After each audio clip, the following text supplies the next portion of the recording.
경세치용 학파, 우리가 뭐라고 했죠? 중농학파라고 이야기했습니다. 이 대표적인 인물입니다. 유영원, 그 다음에 이익, 그 다음 정약용, 이런 사람들이 존재하죠. 이렇게 존재합니다. 자, 경세치용학파 시기 18세기 전반엔 1700년대 전반에 등장합니다. 누가 중심이었다고요? 경기도 남인들이 중심이었다. 이 경세치용학파는 토지제도의 개혁에 초점을 맞춥니다. 중농학파라고 얘기했죠. 그 농민들에게 토지가 있어야 될 거 아니에요. 그래서 균전제를 주장하고요. 균전제는 유영원이고요. 이익의 한전제 나오고요. 그 다음 정약용의 여전제와 정전제가 나오죠. 이러한 토지제도의 개혁에 초점을 맞춥니다. 그래서 이런 토지제도를 통해 경자유전 원칙의, 경자유전이 뭐예요? 밭갈경계, 밭을 가는 사람에게 논이 있어야 된다. 농민에게 논을 줘라, 이런 말이죠. 그래서 토지의 분배를 주장하게 됩니다. 토지개혁의 토대 위에 농민의 부담과 국가의 재정을 논했다.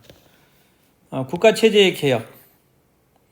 이 중농학파, 경세치용학파는 관제를 개혁하자고 하고, 과거제를 폐지하자고 하고, 천거제를 실시하자고 하고, 학제도 개편하자고 하고, 군연제도 개편하자고 했습니다.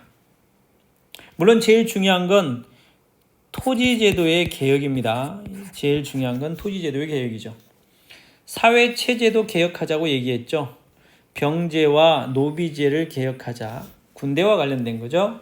자, 중농학파 유영원. 유영원의 호가 반계예요. 저서는 뭐다? 반계수록. 유영원이 이 반계수록에서 뭘 주장했냐면 균전론, 농병일치, 산농일치를 주장했습니다. 뭐 뒤에서 다시 한 번 더 살펴보죠. 그래서 이렇게 실학이 성립되었다. 이익, 성호죠. 호가 성호사설, 저서로 성호사설이 있고요. 그래서 한전론을 주장했고, 패전론을, 이거 토지제도가 아니에요. 패전론은 돈을 없애자 이거죠. 화폐를. 그 다음은 사창제 실시를 주장했습니다. 이익학파, 성호학파가 성립되죠. 정약용 봅시다. 정약용. 저서에 여유당 전서가 있죠. 여전제를 주장했고요. 이후에 정전제를 주장합니다. 민본적 왕도 정치를 주장했고, 실학을 집대성했다라고 얘기하죠. 실학의 집대성자 그러면 우리가 정약용을 얘기합니다. 남인 출신들이었고요. 농업에서 제도개혁, 뭐냐? 지주제를 철폐하자. 아니, 땅 가진 놈 따로, 농사 짓는 사람 따로 그러면 안 된다. 땅을 가진 농민들이 자기가 직접 농사를 지어야 될 거 아니야. 이 자영농을 육성하자. 그래서 농업 중심의 유교적 이상국가를 실현하고자 했죠.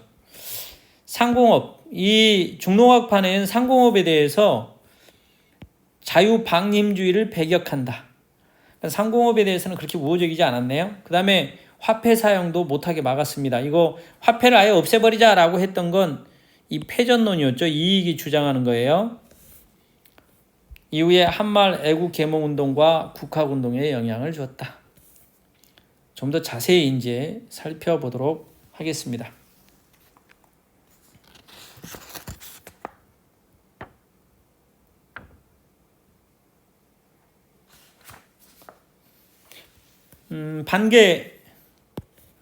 반계 유영원이죠. 중농학파, 선구자라고 우리가 얘기합니다. 17세기 후반에 활약했고요. 암기법을 제가 멋들어지게 만들어놨네요. 유반균저 이렇게 만들어놨네요. 유반균저라고 만들어놨어요. 유반균자, 뭐 X가 돼버렸네. 다시 뭐라고요? 유반균자. 뭐 잘 아시겠지만 유는 당연히 유영원이겠죠. 반은 반계수록입니다. 균은 균전론이고요. 자는 자영농을 육성하자. 그래서 유영원은 반계수록에서 균전론을 주장했고 자영농 육성을 주장했다. 저서에 반계수록이 있다고 얘기했죠. 그래서 이 반계수록에서 중농 실학사상을 체계화하였다. 그다음 토지개혁론으로 균전론을 주장했습니다. 이 균전론의 내용은 직업별로 사, 농, 공, 상에게 직업이 다르죠. 이 직업별로 토지를 차등 있게 분배하자. 그런데 농민들에게는 어떻게 해요? 토지를 이 네 부류에게 직업별로 토지를 차등 분배하지만 농민들에겐 또 균등하게 분배하는 거죠. 그래서 이런 농민들에게 분배를 해서 자영농을 육성하자. 균전론이 직업별로 토지를 균등하게 그럼 틀려요. 직업별로는 토지를 어떻게 차등 있게 분배하자고 한 겁니다. 그죠?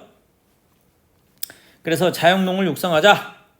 자영농 육성만이 살 길이다. 이게 토지개혁론이었고요. 제도개혁론으로 가면 이렇게 토지를 분배해서 자영농을 만들어주면 이 자영농 중심의 농병일치, 이 농사 짓는 사람이 곧 군인이 되는 거죠. 농병일치와 사농일치의 교육, 선비와 농민이 되는 거죠. 그죠? 그래서 군사적, 교육적 이런 교육을 제도 개혁을 주장한 거죠. 산홍일치의 확립을 주장했습니다. 그러니까 균전론은 신분에 따라 차등 있게 토지를 재분배한다는 얘기니까 이거 신분에 따라 차등을 안 뒀다 이렇게 이야기하면 그건 틀린 이야기입니다. 아시겠죠? 그 다음에 누구로 넘어가면 되나요? 유영훈의 균전제에 대한 이야기가 나와 있으니까 한번 정리해보고 가겠습니다. 유영훈의 균전제. 경세치용학파의 선구자인 중농학파의 선구자인 유영훈은 반계수록에서 토지제도의 개혁을 가장 중요시하였다. 중국의 서주 시대에 시행되었다는 정전제의 이상을 살리는 방향에서 균전제를 주장했다. 토지를 나눠주자. 유영헌은 토지 국유제를 전제로 토지를 이제 다 국가가 토지를 소유하는 거죠. 농민 장정 1인당 1경의 토지를 지급하고 선비와 관리에게는 2 내지 12경의 토지를 차등 지급하자고 역설하였다. 따라서 그가 주장한 균전제는 신분에 따라 토지 지급에 차등을 두자는 것으로 문자 그대로의 균전제는 아니었다. 관리, 선비, 농민 차등 두지 말고 막 똑같이 주자 이렇게 이야기한 건 아니란 얘기입니다. 그렇죠? 그건 아닙니다. 그렇고요.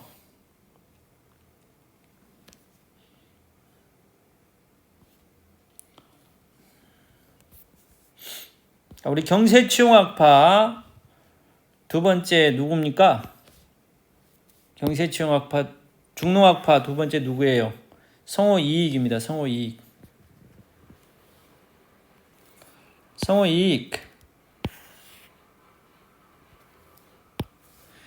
18세기 전반에 1700년대 전반이 되겠죠. 이익의 학문연구는 개방적이어서 안정복, 이중환, 이가완, 정약용 등 다방면의 제자들을 배출하였다. 그 제자들을 그의 호를 따라서 뭐라고 했다? 성호학파라고 이야기하였다.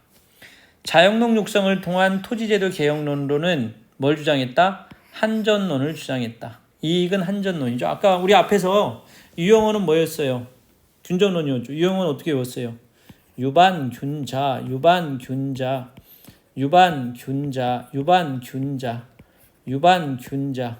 유영헌은 반계수록에서 균전론, 자영농을 육성하자고 주장했습니다. 유반균자. 그 다음 성호이익은 한전론을 주장했다고 했습니다. 성호이익, 저서와 주장. 학파를 형성하는데 이 학파가 성호학파죠. 안정복, 한치윤, 정약용, 이긍익 이런 사람들입니다. 저서로는 성호사설이 있고 과구록이 있습니다. 토지개혁론에 가면 이익은 한전론을 주장하죠.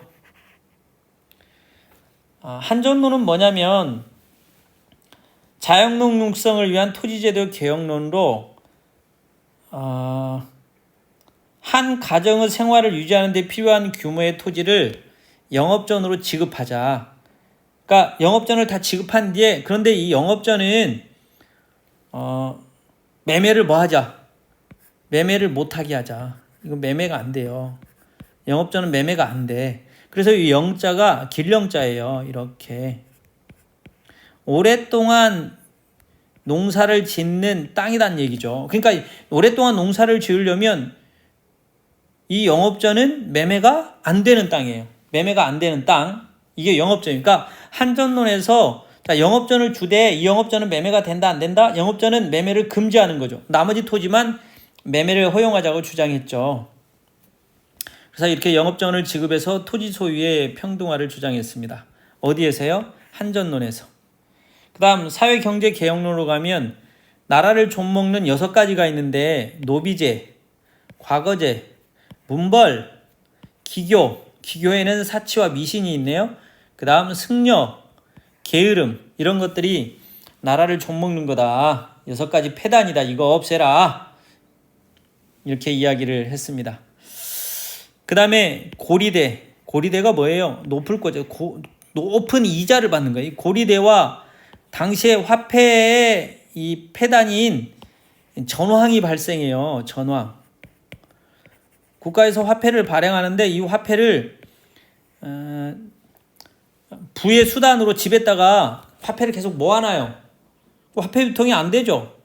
그러니까 에이 화폐 없애버리자 이렇게 성호 이익이 주장합니다. 화폐의 폐단을 비판해서 패전론을 주장합니다. 이건 빈대 잡으려다 초거상관 태우는 거죠. 이건 좀 잘못된 것 같아요. 그 다음 사창제도를 실시하자. 환곡에 있어서 사창제도 실시를 주장합니다. 이익은 어떻게 외울래요? 이렇게 외우세요. 그게 제일 좋습니다. 이성곽한영 존붕폐사. 이성곽한영 존붕폐사. 뭐라고요? 이성곽한영 존붕폐사. 이성곽한영 존붕폐사. 이성곽한영 존붕폐사. 이성곽한영 존붕폐사. 이익이죠. 성호학파예요. 성호사설, 이성. 그 다음 과구록에서 그의 개혁사상을 제시합니다. 그 다음 한전론. 한전론에서 영업전을 지급하고 영업전은 매매가 안 되게 하고 나머지 토지만 매매를 허락하여 점진적으로 토지를 균등하게 갖도록 하자. 이런 거였죠. 이성곽한영. 그 다음에 6가지 조문을 얘기했죠. 그 다음 붕당론도 우리가 좀 살펴봐야 됩니다. 붕당론에서 뭘 주장해요? 양반도 생업에 종사해라. 야, 니네도 일해. 그 다음 패전론을 주장하죠. 고리대와 화폐의 폐단을 비판하면서 야, 화폐 없애. 이렇게 주장합니다. 그 다음 뭘 주장했습니까? 사창제 실시를 주장해요. 이성곽한영 존붕폐사. 그냥 앞머리 따서 외우는 게 제일 빠릅니다. 이성곽한영 존붕폐사. 이성곽한영 존붕폐사. 유반균자. 이성곽한영 존붕폐사. 이성곽한영 존붕폐사. 이성곽한영 존붕폐사. 이성곽한영 존붕폐사. 성호학파, 근기학파라고도 하죠. 경세치용의 학문을 하나의 학파로서 이룩하였다. 성호사설은 백과사전적이죠. 오타가 나오네.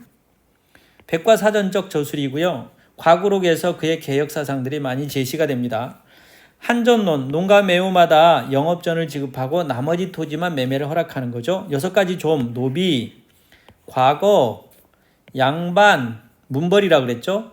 사치와 미신, 승려, 게으름, 이런 것들을 국가의 6가지 좀이다라고 얘기했습니다. 붕당론에선 당쟁의 원인은 이해의 투쟁에서 일어나므로 양반도 뭐에 종사해야 된다? 생업에 종사해야 된다고 주장합니다. 양반도 생업에 종사해라 이렇게 주장한 건 어디라고요? 이익의 붕당론에서 주장합니다.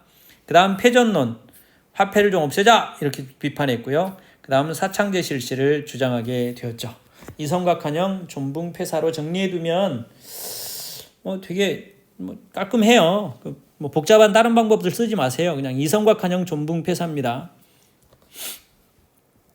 이게 한전론과 붕당론을 한번 살펴보도록 하겠습니다. 이게 한전론. 우선 국가에서 한 집의 살림을 알맞게 요량하는 것이 마땅하다. 전지 면마지기를 한정하여 한 호에 뭘 만들고 영업전으로 만들어 당나라의 조세제도와 같이 한다. 전지가 많아 팔고자 하는 자도 역시 영업전 면마지기 이외에는 모두가 한다. 영업전은 그러니까 매매가 안 돼요. 그러나 영업전 면마지기를 매매하는 자가 있으면 여러 곳을 살펴서 산 자에게는 남의 영업전을 빼앗은 죄로 다스리고 판자에게도 역시 몰래 판죄로 다스린다. 그러니까 영업전은 사고 팔고 매매가 안 된다는 얘기죠. 이익의 한전론, 이성과 간영, 존붕패사. 그 다음 붕당론 살펴볼까요? 붕당론. 붕당은 싸움에서 생기고 싸움은 이해관계에서 생긴다. 그래서 쭉 읽어보겠습니다. 이거 너무 많아. 여러분 읽어보세요. 관직은 적은데 써야 할 사람은 많아서. 그러니까 여기서 어디서 해요? 과구록이랑 과구록의 개혁사상이 많이 나왔다고 그랬죠. 과구록에서 이 주장을 한 거죠. 과구록에서 이 붕당론이 뭐다? 붕다운 싸움에서 싸움은 이해관계인데 이해관계는 뭐야? 관직은 정해져 있다고. 10사람이 함께 굶주리고 있는데 밥그릇은 몇 개야? 한 그릇에서 밥을 같이 먹게 되면 그 밥을 다 먹기도 전에 싸움이 일어날 것이다. 조정의 붕당도 어찌 이와 다를 것이 있겠는가? 똑같다 이 말이죠. 대개 과거를 자주 보아 인재를 너무 많이 뽑았고 총애하고 미워함이 치우쳐서 승진과 퇴직이 일정하지 못하였기 때문이다. 그래서 과거도 나중에 6가지 좀이라고 얘기하죠. 문벌도 6가지 좀이라고 얘기하고. 그러니까 이거 이러면 안 된다. 관직은 적은데 밥 한 그릇에 10명이 있으면 되겠느냐? 과구록에서 이익이 생각하는 붕당론입니다. 그죠?